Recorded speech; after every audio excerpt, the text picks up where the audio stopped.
And we standing there looking at him. He's looking right in our eyes as he grinds this mud. We went over there. Like, hey, Charlie, my baby. And we held him down. And we just wailed on his legs. Ah! Lady, this is your fiance. Yeah. She's very lovely. Oh, thank you very much. What's it all about you, though? Don't be checking my shit on the side. You know, while he got the award and everybody stand up gonna try to rap, but hey, man, so who's this with you, Ed? A man in the KKK came up to me and said, you know, Charlie, I usually hate but ever since that Dave Chappelle show came on, you and Dave Chappelle make me and Bubba love every Wednesday night. Eddie Murphy and Charlie Murphy are both superstars in their own right. In this video, we will take a look at their best moments that ended up earning them legendary status in Hollywood and inspiring a whole new generation of comedians and actors.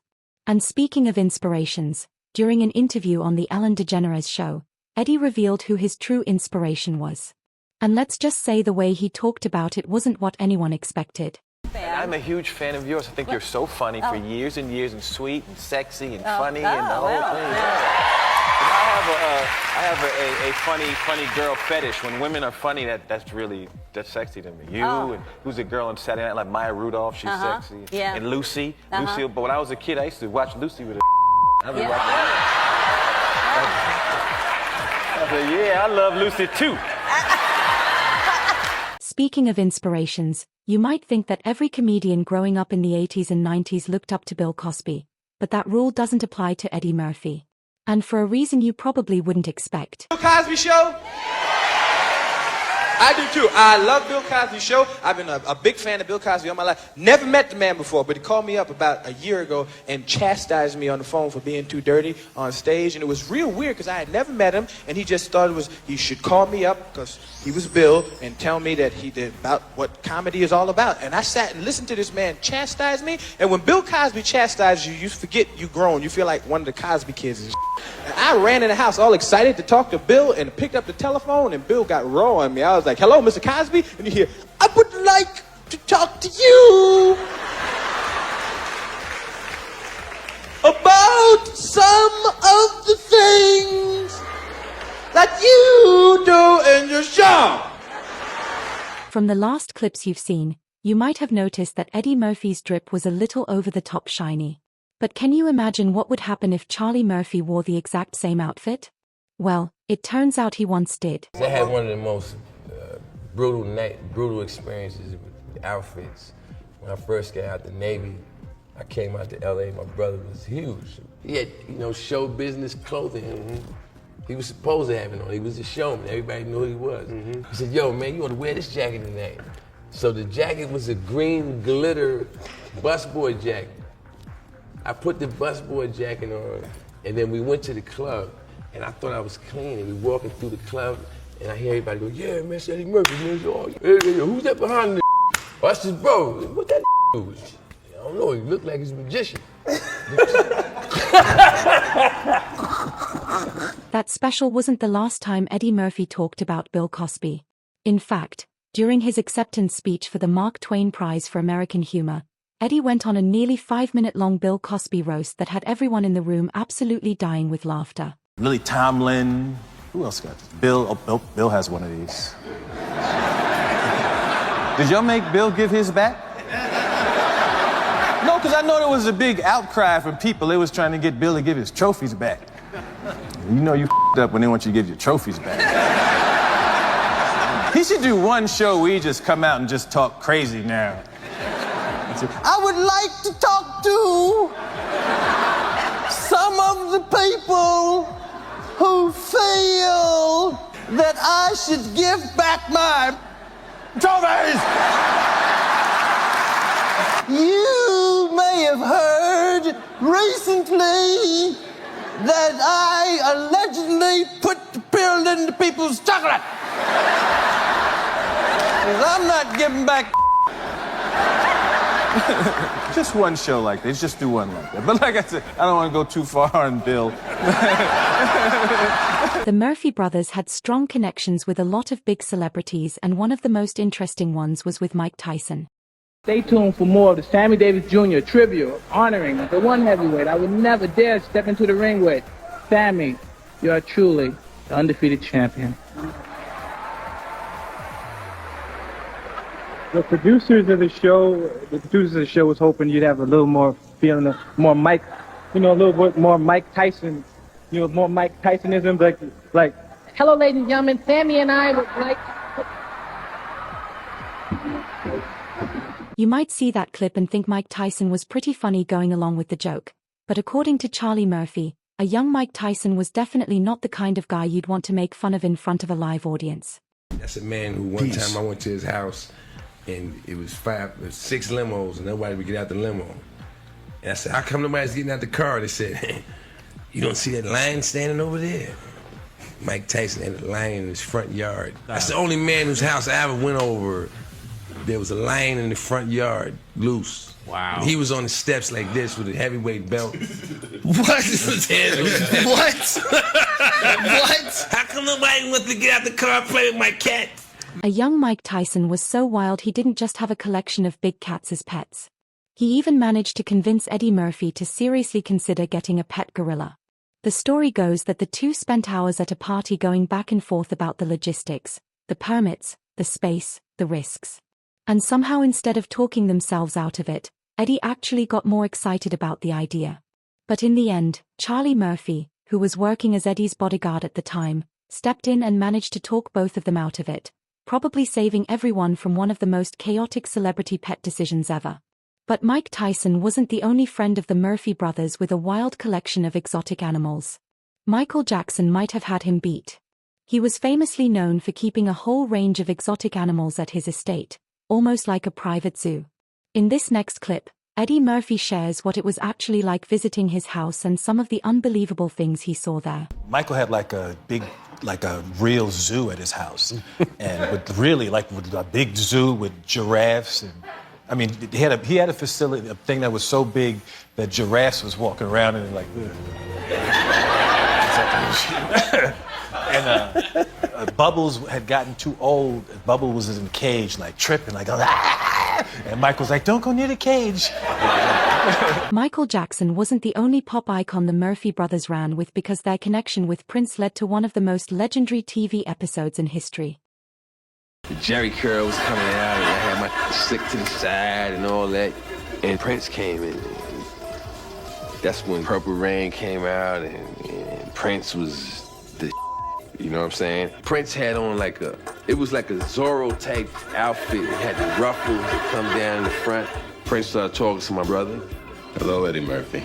Prince, what's up? Well, would you like to come to my house and listen to some music? Ooh, that's cool. Fruity, get the car. This bores me. Is anyone up for a game of basketball? How about you and your friends versus me and the revolution? And I'm like, this is gonna be funny ass shit. So they come out, right? And I look at them and they still got on the same shit they be wearing at the club. I mean, I kind of learned something that day. Don't never judge a book by its cover. This cat could ball, man. Prince, you got a towel, man? It's kind of hot out here, man. Game. Blouses. You don't believe me? You think I'm making it up? Challenge them. All right? And make sure your people is there to see the game. Because you might get embarrassed. Trust me. You might think that the two brothers, Eddie Murphy and Charlie Murphy, had an unbreakable bond, and you'd be absolutely right. But like any siblings, fights were bound to happen. And you can probably guess who would have won that. How often would you and Eddie fight? I mean, brothers fight. I used to fight all the time with my brother. You mean like get into a... Not often, man. I mean, No? you know, after you get beat down once or twice, you know you can't beat the person. You're going to keep fighting. And I'm not talking about, I didn't get beat down. Okay? No, I didn't assume that you got beat down. Charlie Murphy might come off like a gangster, and honestly, that reputation didn't come out of nowhere. He really did grow up in a rough environment, and a lot of that traces back to his childhood after his father's untimely death. His father, a police officer and aspiring comedian, tragically passed away following an altercation. And in true Charlie fashion, he later turned that painful story into a comedy bit, proving that even the darkest moments could be reshaped through The humor. woman that killed my father. Oh, it was a woman. Yeah. Wow. Why did a woman kill your Lovers father? quarrel. Lovers quarrel. Lovers quarrel. Oh, so your One of parents the weren't oldest together? stories. No, they weren't together. Oh, okay. And it's one of the oldest stories in the books. You know, I tell my kids, man, hey, man, if the girl is mad, don't close your eyes. And you might think that being the less well-known of the two, Charlie would have had some kind of bitterness toward Eddie. He was a street guy after all, but you'd be completely wrong about that. If you don't believe it, let's hear it from the man himself. So watching Eddie's success had to be bittersweet for a guy like you because No, you're it was not bittersweet. It was, I can't tell you Bitter. how proud I am about my brother. There's nothing bitter about it. Be honest for a minute. I'm being totally honest. There must have been I'm times. explaining to you why I wasn't. All right. I know my family's history. Go ahead. From the boat when they first brought us over here. Right. So to see someone rise above that, okay? Right. Because before my generation or whatever, I can't look back and go, oh, yeah, you know, my uncle went to Harvard and then he was this. Right. No, we was, you know, regular American black people, you know, struggling to get ahead. And then one of us broke through. The first time I seen my brother perform on stage, the feeling that he gave me, I can still feel that feeling right now. Being a gangster and street-grown guy, you just know Charlie Murphy had some moves of his own. And for the most part, that's true. But during a radio show, Kevin Hart completely flipped the script and told a Charlie Murphy story so unexpected, you really have to hear it yourself to believe it. Oh, Charlie's like, yeah, I do martial arts, right? So we're like, oh, like we never knew you did martial arts. So Smokey challenged Charlie. He like, get the fuck out of here. You don't do no martial arts. He said, motherfucker, what? I do martial arts. Charlie said, you want to see a tape? You want to see a tape? I'm like, we're in Charlie Murphy's house. We're in New Jersey. He puts in the tape. He's like, I'm gonna show y'all something right now. He pressed play, and we pressed play. This dude kicked Charlie in the stomach so hard. Hey, Charlie's like, hold up, wait, not that. No. Charlie might have taken a loss that time, but Charlie Murphy was actually pretty skilled in martial arts. Now, after hearing what Kevin Hart said, you might not believe it, but if you asked Rick James, you'd probably get a completely different story. Hang out with Rick James tonight, you know what I'm saying? We got closer, started hanging out. Things like escalated to the point where, you know, my man got too familiar and I ended up having to whip his ass, man, you know, because, you know, he would step across the line. Habitually, he's a habitual line stepper. We went to Studio 54. We walking up into the VIP section and all of a sudden I heard something go, Charlie Murphy! He had this ring on. Commemorate this song he had put out called Unity. And this was imprinted in that black head of his for at least a week. I waited because I knew what hotel he was staying in. Eddie and then went home and went up to his room, knocked on the door. Charlie Murphy! He had his hand cocked to throw another right hand. Could tell it like he gave me some kind of Bruce Lee cross kick or something. I kicked the shit out of him, man.